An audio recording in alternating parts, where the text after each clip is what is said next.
This is our project. It's called Transformer Vandalization Protector. We came up with this project following the menace that is taking place in our country. We get to see that our transformers are being vandalized, stolen, even others are being oil siphoning.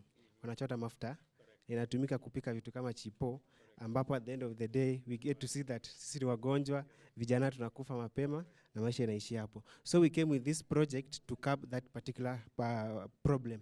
So this project, in a sense, the vandal who comes near the transformer, and it makes a call to the relevant authority, notifying them that transformer, at which place there's someone doing something wrong at that particular transformer. So by doing that, it releases a shock to this casing that you're seeing here, His Excellency, so that this vandal may not be able to assess the casing because he will be electrocuted because it will have power.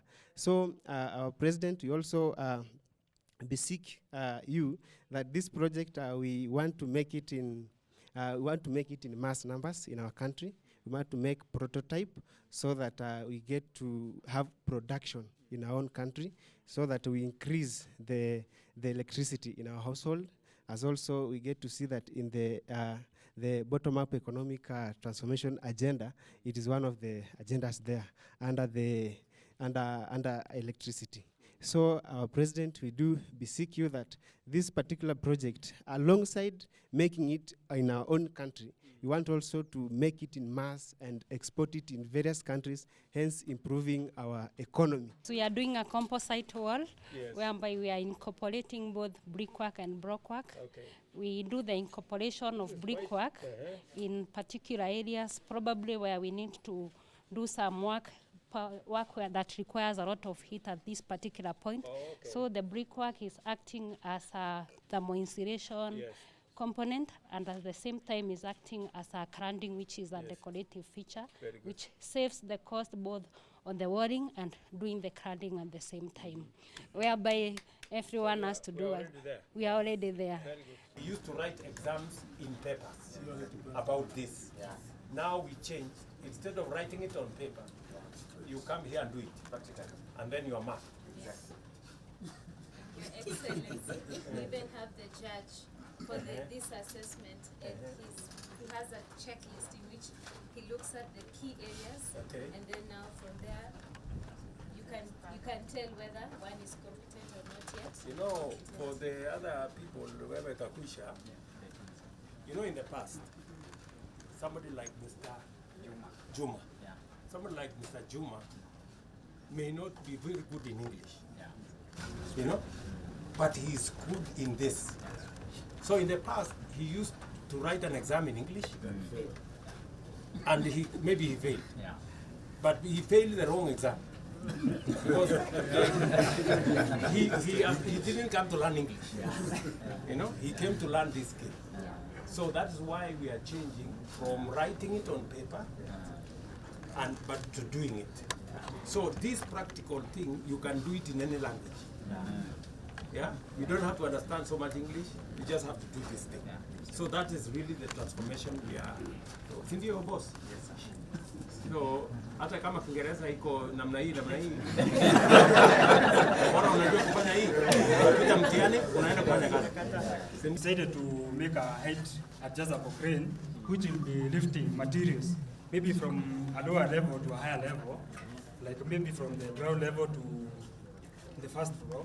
And also during the construction of the mason, unaweza muinulia mawe kutoka chini up to the level with this without any worry of any accident. And also the other thing with this machine is that you see it is electric power and it is using the motor power. So the other thing, in case of power breaking, we can back up using the solar power. And that is energy that you can find it anywhere. Yes. And it is also affordable because us as the young people, we need to start somewhere. There are other big machines that are used there in the industries. Yes. And us as the young people, when you tunaingia kwa hiyo industry, you see sometimes it is hard to afford them. For any procedure that is usually done to a patient, a real patient, we can actually do it in our lab before we go to the patient, because we are trying to take the competence-based training for medical professionals. Yes. So we usually have all those patients. This is an arm for simulated. Simulated. Actually, we connect to the power. If you inject the wrong place, it will actually react. Like it's an arm. Yes. Then you can do all the transfusion, insertion of cannulas and injections, all of them. Yes. This is the cosmetology section Of which place? of the Nyeri National Polytechnic. And in this section, we deal with hair and beauty. As you can see, on the other side, one side we have beauty therapy, on the other side we have hair dressing. So in beauty, we deal with the skin, and in hair, we deal with hair services.